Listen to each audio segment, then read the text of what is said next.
From Biafra's wounds to Gaza's ruins, The Death of Our Collective Conscience by Osmond Agbo. Not long ago, Nigerians awoke to the harrowing news of a brutal massacre in Uromi, Edo State, where 16 able-bodied men, reportedly hunters of northern Nigerian origin, were violently killed. Preliminary reports suggest that their ethnic identity as Hausa Fulani may have played a decisive role in their tragic fate.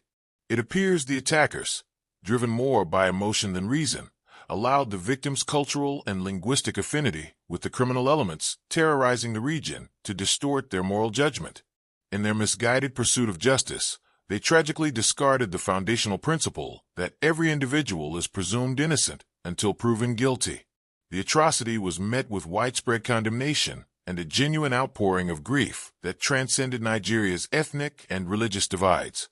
Among those who spoke out was my friend, Professor Thought-provoking, who penned a poignant piece on the incident. His post sparked a flurry of responses on social media, and it was within one of those comment threads that I came across a particularly troubling reaction that inspired this reflection. A Facebook user operating under the name Erwa News, with a following exceeding 20,000, decried the killings, rightly so, but then pivoted bizarrely to blaming Igbo settlers in Uromi for the violence, whatever that may mean. Let's be clear. This atrocity did not occur in Enugu, Onitsha, or ABA. Yet somehow, the Igbo, convenient and perennial scapegoats in Nigeria's fraught national discourse, were once again invoked as the root of the problem, supposedly deserving of retribution. As grotesque, dangerous, and bewildering as this deflection is, it nevertheless reflects what has become Nigeria's recurring Igbo problem. In his characteristically no-nonsense manner, Professor Thought-provoking promptly deleted the comment and issued a stern warning against Igbophobia and all forms of ethnic bigotry. Still, the concern remains. In a climate as volatile as ours, even indirect incitement can have catastrophic consequences. It doesn't take much for a mob, already steeped in historical grievances and inflamed by ethnic rhetoric, to erupt in violence. One shudders to imagine a scenario where extremists, emboldened by that post, launch reprisal attacks, burning shops, looting property, or even taking innocent Igbo lives in cities like Kano or Kaduna, all in the name of a fabricated grievance. In the pre-dawn hours of Tuesday, March 18th, as Israeli mediators were engaged in delicate ceasefire negotiations with Hamas, the skies over Gaza once again erupted in violence. In a move that blatantly undermined the spirit of diplomacy, Israel launched a ferocious wave of strikes from warplanes and naval vessels, shattering a fragile truce that had held since January 19th. One Israeli official admitted that the deception was intentional and the offensive was designed to catch Hamas leadership off guard.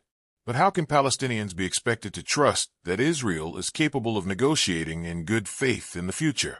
The initial phase of the ceasefire had lasted 42 days. During which Hamas signaled its willingness to proceed with the next step as outlined in the agreement. This second phase would have required Israel's complete withdrawal from Gaza and a binding commitment to a permanent cessation of hostilities. In return, Hamas would release all remaining living hostages. But Israel balked. Instead, it proposed a revision, hostage releases in exchange for Palestinian prisoners, without any obligation to end the war or retreat militarily. This impasse, however, tells only part of the story. The true fulcrum of Israel's shift lies in the machinations of its far-right coalition. Hardline elements have long decried the ceasefire as a betrayal, viewing any negotiation with Hamas not as pragmatism, but as capitulation.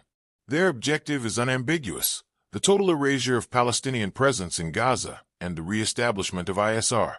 Israeli settlements dismantled in 2005. Prime Minister Benjamin Netanyahu's political survival hinges precariously on this block. Minister Itamar Ben-Gvir resigned in outrage over the ceasefire, while Bezalel Smotrich threatened to withdraw his party's support unless hostilities resumed. The collapse of Netanyahu's governing coalition loomed, making renewed warfare not merely a military decision, but a political imperative.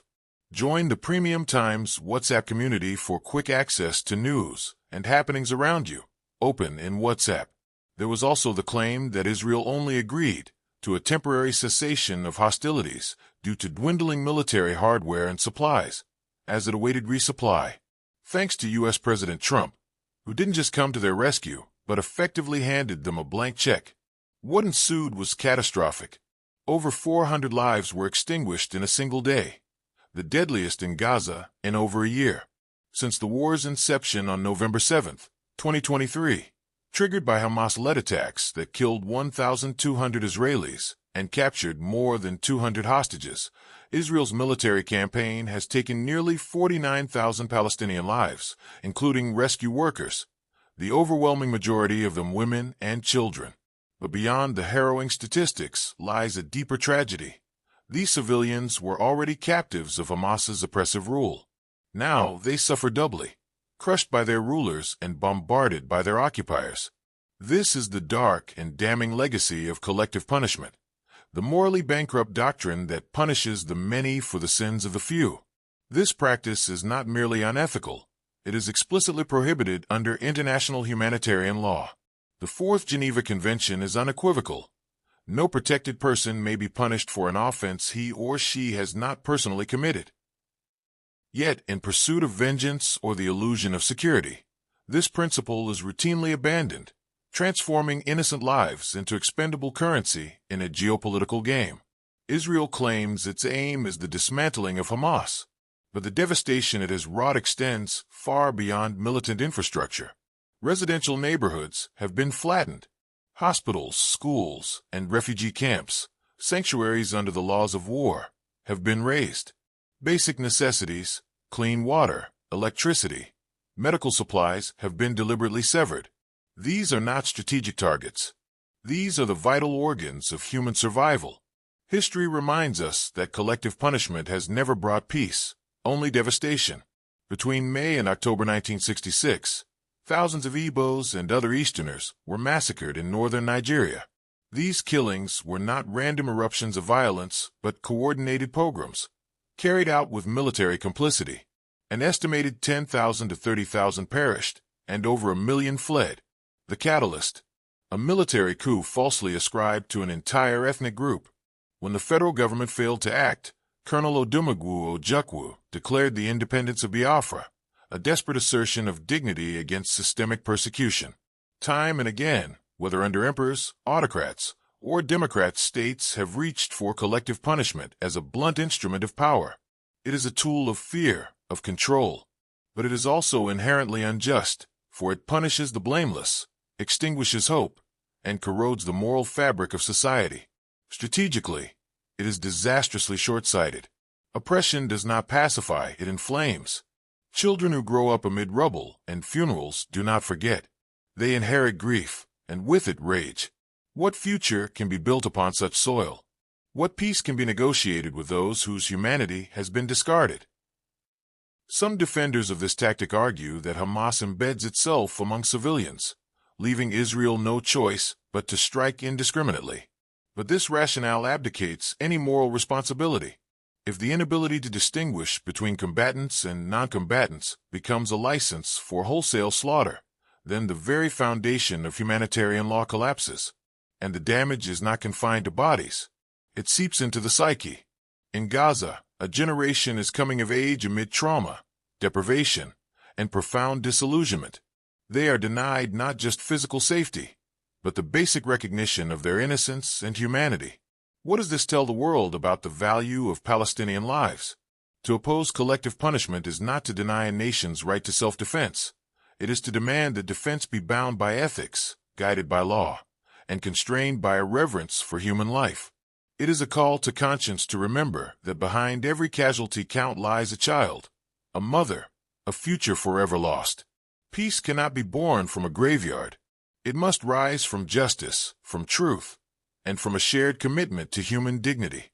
As Gaza smolders under the weight of bombs and broken promises, the world must answer a searing question. Will we continue to tolerate a world where the innocent perish for the crimes of the guilty, or will we finally summon the moral courage to say, no more?